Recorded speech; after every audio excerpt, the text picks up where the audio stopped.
Muy buenos días, tardes o noches, compañeros. Estoy aquí, soy su anfitrión Pablo Bravo. Bienvenido a nuestro podcast Azkaban, donde hablamos sobre temas psicológicos y psicopatológicos. Aquí con mi compañera Melida Alejandra, Evelyn Aguizaca. El tema de hoy es específicamente el TEA, el trastorno de espectro autista, donde para darles un mejor entendimiento sobre lo que se basa esto, el TEA básicamente se caracteriza por dificultades en la comunicación, la interacción social, la presencia de comportamientos repetitivos o intereses repetitivos. Las personas con TEA aparte también pueden presentar dificultades para establecer y mantener relaciones sociales o hacer comportamientos repetitivos y estereotipados. Aquí, para tener incluso un mejor entendimiento, vamos a ponerles el caso sobre la película que vimos sobre mi amigo Thomas, el caso del niño Kyle, que padecía del trastorno del espectro autista, pero tuvo una mejoría en su vida y en la vida de su familia a través de la ayuda de un perro llamado Thomas. Bueno, para comenzar, queríamos hablar sobre cómo afectó a la familia, sobre todo, de Kyle. Él, en general, tenía muchos factores protectores, que era que la familia tenía un gran entendimiento sobre su trastorno. Asimismo, él estaba en una escuelita que se especializaba en niños con TEA. Entonces, como que en general su vida tuvo todo lo que pudo haber tenido para ese trastorno, pero quien sí afectó bastante era los padres, que a pesar de que ellos, ya digo, tenían mucho entendimiento y tenían los recursos incluso para las diferentes terapias o aquellos métodos así para ver cómo mejorar a su hijo, ellos nunca se vieron a sí mismos ni interiorizaban mucho cómo se estaban sintiendo a lo largo de la película, por eso llegaron a tener muchísimas discusiones y fuertes discusiones, y sobre todo creo que la mamá era una de las que sí podía expresar sus sentimientos, pero por otro lado el papá se guardaba mucho eso, llegando a un punto donde la única persona que tenía para hablar era una chica que le coqueteaba. Claro, es muy importante hablar de esto porque estamos conscientes que es importante que trabajen en el niño que tiene autismo, es muy importante, pero los papás quedaron mucho de lado, demasiado de lado, porque si ellos expresaban lo difícil que es,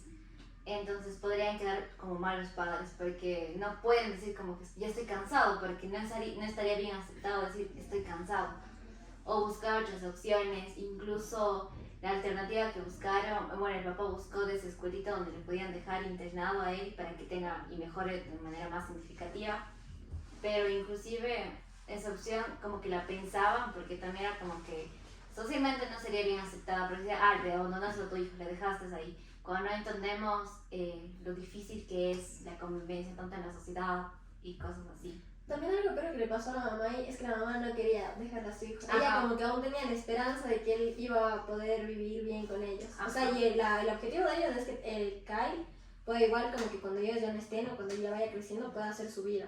Pero algo que yo sí me di cuenta bastante era que la mamá no soltaba el día de su hijo. No. No. Creo que también por todo lo que ella hacía por él. Siento que ella sentía que daba mucho, ella sentía que, y le reclamaba a su esposo, le reclamaba como que ella es la que pasa ahí, la que hace todo, y expresaba lo que ella sentía, pero aquí va, el papá nunca decía nada, no expresaba nada.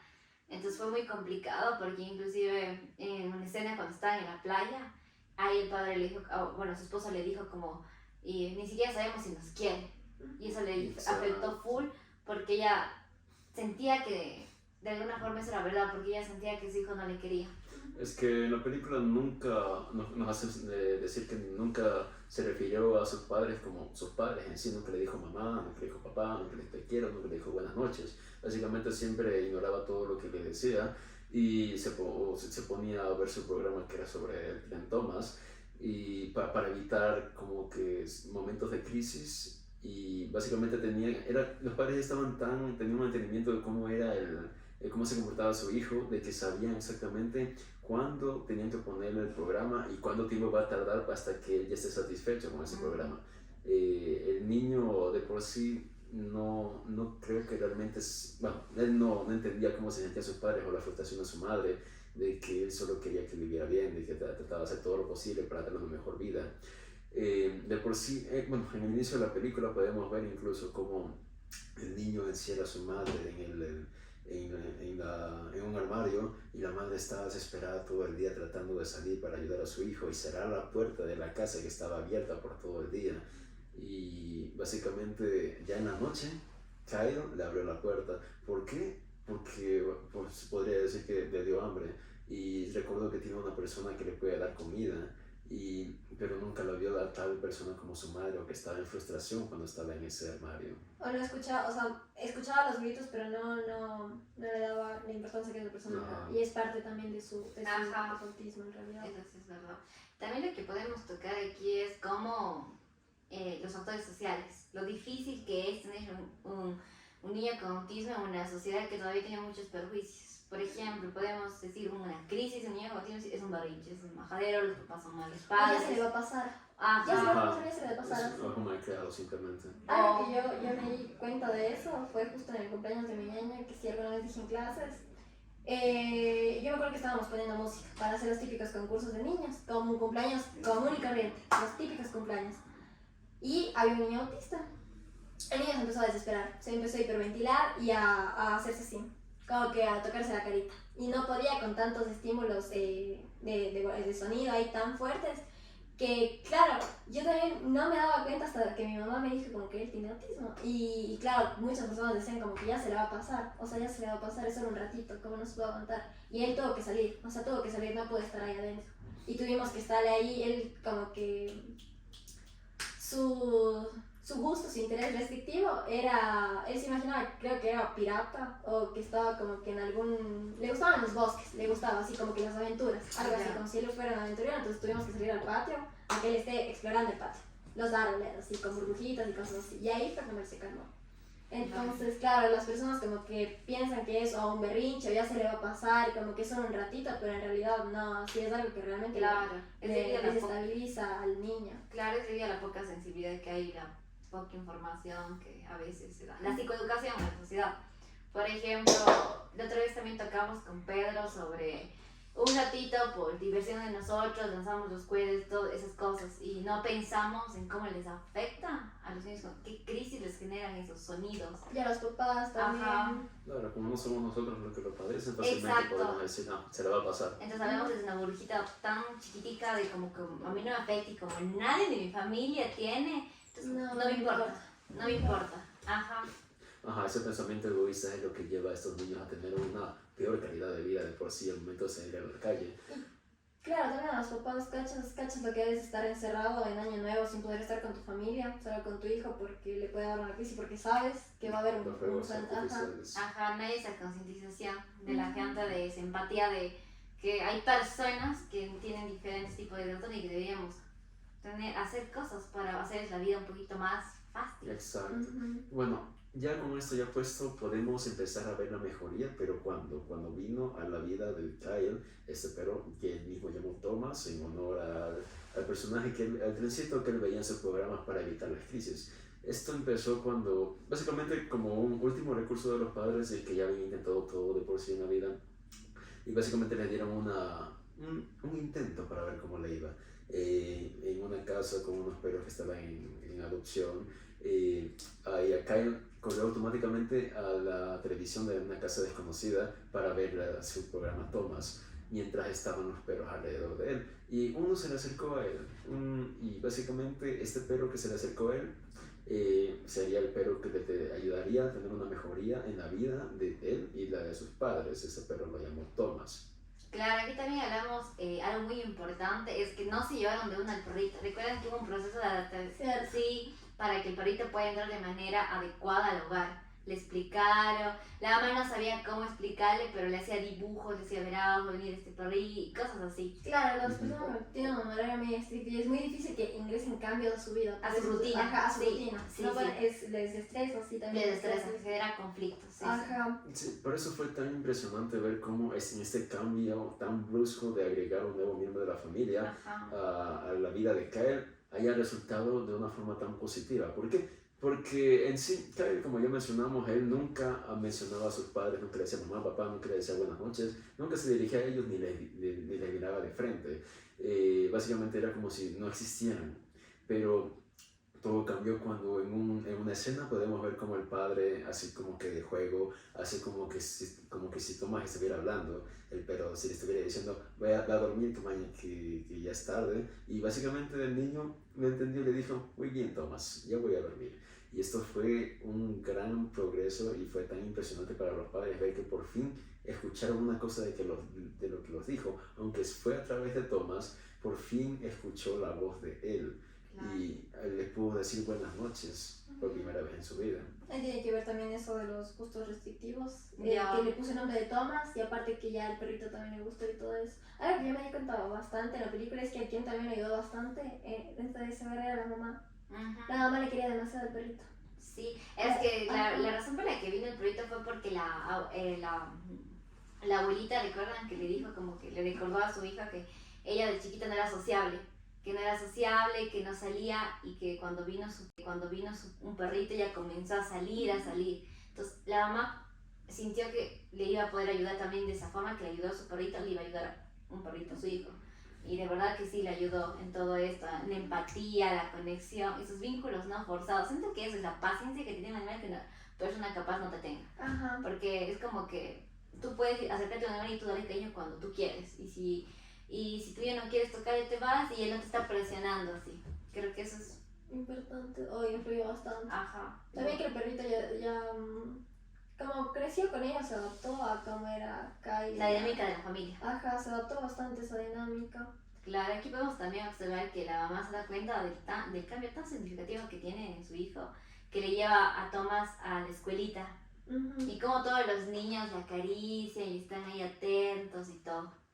Claro, yo creo que también sí se vio bastante es que Thomas ya también se empezó a incluir un poquito más después de la llegada, Kyle se empezó a incluir más en el grupo de sus compañeros de escuelita después de la llegada de Thomas. Sí, porque Kyle era muy alejado. Uh-huh. Ahí también lo que estábamos hablando cuando aprendió a ir al baño. Uh-huh. Sí, cómo aprendió a ir al baño, eso es como que te llama full la atención. Fue a través de Thomas que aprendió. Ajá. Porque Thomas también todavía no aprendía cómo hacer sus necesidades afuera en el patio. Y básicamente, como Kai siempre estaba con él, el momento en que Thomas iba al patio para hacer sus necesidades, le daban una galleta como recompensa. Lo mismo se hicieron con Kyle, y ya cuando estaba en la escuela ya no se hacía encima, ya iba al baño y al momento de regresar pedía por la galleta, por una recompensa porque acaba de hacer conmigo. Y sin presiones, aprendió solo, porque él vio, no fue que el papá le llevaba para que no, él vio desde su ventana que le daban como que la recompensa al perrito, entonces él por observación. Aprendió y le dijo a la profesora y mi recompensa así como que esperando algo. Ajá, y la profesora notó un cambio. Era un cambio, los hombres que estaban ahí notaban un cambio. Ajá, la misma profesora después también empezó a ocupar al Thomas cuando no quería entrar a la zapatería y él dijo, a Thomas le gustaría un cambio de collar, él no se molesta y tú también necesitas un cambio de zapatos. Ajá. Como que Thomas le daba también esa seguridad de poder hacer cosas que le incomodaban. Uh-huh. Y era súper chévere de cómo un animalito influye. Que sí se podría decir como que Thomas era lo único que Kyle dejó entrar a su vida y sus padres lo usaban a Thomas básicamente como su voz, básicamente. Todo lo que trataban de enseñarle a Kyle lo hacían a través de Thomas, y porque Thomas era como lo único a lo que Kyle realmente le importaba de por sí. ¿Saben lo que también a mí me parece interesante? Es esa preocupación y responsabilidad también de los padres hacia Thomas. De cuando Kyle le pateó a Thomas, la mamá sí reprendió esa conducta, no normalizó, dijo como que es porque es así, no, como que esa conducta tuvo una consecuencia. Claro. Porque yo oí muchos temas de niños que, por ejemplo, tienen diferentes trastornos y son muy agresivos con los animalitos a veces. Y los papás, es que no, es que pobrecito, mi hijo, y normalizan, y sus hijos siguen como que reforzando de normalizar esa violencia contra los animalitos. Aquí en esta película podemos ver los responsables, que son los padres, de guiar a Kate de que no sea agresivo. Y buscaron la forma de que él entienda también. Ajá, de que eso le dolió mediante una carta, diciendo que Thomas, según escribió una carta, que se iba a ir porque le afectó, a él le dolió, así. No, es que aún así toda la película se transcurre cómo usaban a Thomas para enseñarle a Kyle nuevas cosas, y cómo podemos también ver una mejoría en su calidad de vida, ya que ya no se presentaban las crisis que se presentaron al principio de la película porque estaba con Thomas. ya tenía como un mejor control sobre sí mismo, ya... Llegó a comprender las situaciones en Exacto. realidad. Sí, comprendió. Sí. Logró comprender lo que los papás estaban Eso buscando. se comprendió más también cuando fue en ese laberinto. ¿Recuerdan esa escena en el laberinto cuando se van de paseo y entran en ese laberinto? Ajá. Y ahí es creo que cuando le dice mami te amo, así, y la mamá se queda así, como que fría. Porque ella asumía y sentía que no le quería por los comportamientos Eso antes mismo. mencionados. Cuando él le dijo eso, ella sintió como que sí me quiere, o sea, y que se sintió que todo el sacrificio que está haciendo, de verdad, su hijo sí se está dando cuenta, o sea, se da cuenta de alguna forma. Y creo que eso es lo que la terapia con animalitos ayuda, te ayuda a ser más sensible. Y también, por ejemplo, la terapia también con caballos, de quinoterapia, es full buena porque dicen que te ayuda, por ejemplo, a, primero, número uno, a regular tus emociones, algo así. Y también, por ejemplo, la responsabilidad, te enseñan a cuidar al caballito, a peinarle, así, paso a paso, y de ahí se va formando un vínculo. Y algo que a mí me dijeron una vez es que no se forma directo el entrenador con el niño. Primero se usan al caballito, de que el caballito forma el vínculo con el niño, y entonces como el caballo confía en su entrenador, el niño comienza a confiar en su profesor. Ya. Ajá. Una pregunta, según su punto de vista, ¿por qué creen que los animales son tan efectivos en este tipo de tratamientos o con este tipo de trastornos? No te presionan una respuesta, yo siento que por eso. Eso, y algo que yo estaba leyendo, es que, por ejemplo, Kyle no tenía muchas relaciones con sus amiguitos, para nada, él era más alejado. Y sentir que ya tienes a alguien que, como dices, no te presiona, pero tú te sientes en confianza, ayuda bastante la autoestima. Yo estaba leyendo eso, que les ayudaba mucho la autoestima por eso, porque lograba tener una relación con alguien o algún vínculo, y eso también ayudaba a que él se abra a otras personas. Así sea un poquito, pero sí se abre, y eso ayuda bastante en la autoestima. También en eso de que les estaba comentando hace un ratito, era de que, claro, te ayudaba una terapia emocional, pero también una ayuda física. Por ejemplo, las personas con autismo, en sus crisis por la hipersensibilidad a algunos estímulos, pueden salir corriendo en una calle o se pueden perder en un supermercado por esos estímulos que les generan una crisis. Y hay unos perritos que están entrenados para tirarse al suelo cuando ven que esto ya está pasando, y ellos están amarrados al niño con una correíta, y eso le da el chance a los papás de poder actuar y que no le pase nada así físicamente. Y también está por otro lado la parte emocional. Claro, y también aquí un punto muy importante que quería tocar es, por ejemplo, que hay perritos específicos para terapia. Y por eso hay un proceso que se debe hacer con los perritos para poder que se conviertan en perritos de acompañamiento. Porque no todo perrito puede hacer, debido a que incluso la genética influye full de los animalitos. Pues aquí podemos ver una adecuada conexión con Tomás y Kate porque vino desde pequeñito y se adaptó, y la familia también como que se preocupó en la educación del perrito, como que en adiestrarlo y cosas así, se preocupó. Entonces ese es un punto a favor, pero hay que tener en cuenta también, muy importante, de que no todo perrito puede ser un perrito de terapia, debido a la genética y debido también a los factores sociales, ambientales y todo. Entonces no todo perrito puede ser un perrito de acompañamiento. Por ejemplo, hay eso de que dicen que los Golden Retriever, como en la película es un Golden Retriever, pueden ser perritos de acompañamiento porque son sumisos y sutiles por su genética. Pero si ya hablamos del ambiente, hay perritos que igual no pueden ser también por eso mismo, de que ellos ven personas y quieren estar y pueden jalarte, entonces hay que ver siempre todo eso. Ya, claro. Ajá.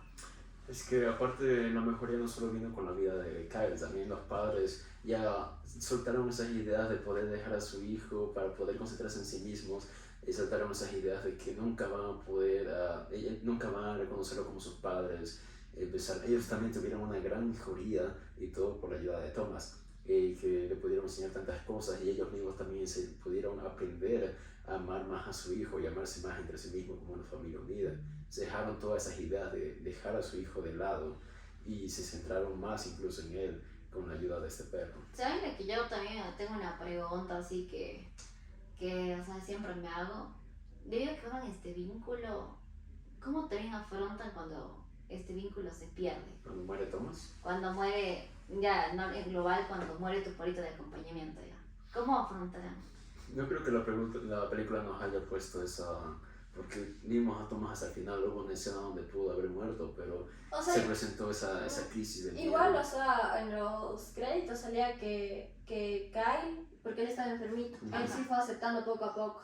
Ujú. Poco a poco me imagino que le fueron haciendo algún Creo que es un tipo de proceso en que también vas proceso. indicando que no es eterno. Pero entonces en un momento en el que, bueno, hay pérdida de acompañamiento o Thomas muere, ¿creen que habrá un recaimiento desde al punto inicial? Yo creo que como toda pérdida duele, entonces no se trata de, ya no habría solo de un niño de autismo, la idea es de que tú pierdes algo que significa mucho para ti, siempre va a haber una etapa de duelo, obviamente, y va a afectarte como la manejes. Entonces creo que con Kay los papás fueron explicándole poco a poco. Poco a poco. Yo también se dio cuenta que creo que el perrito estaba sufriendo. Sí. Porque yo de lo que leí era de que él mismo dijo así como que ya es hora de que él se vaya así, como que Sí, aceptó entonces, que estaba peor. claro, ese vínculo le hizo entender de alguna forma también que es normal que se enferme y que tenga que irse, creo yo. Claro. Ujú, sí, Bueno, eso fue todo por hoy. Muchas gracias por acompañarnos. gracias. Por favor, dime que son 30 minutos. A ver.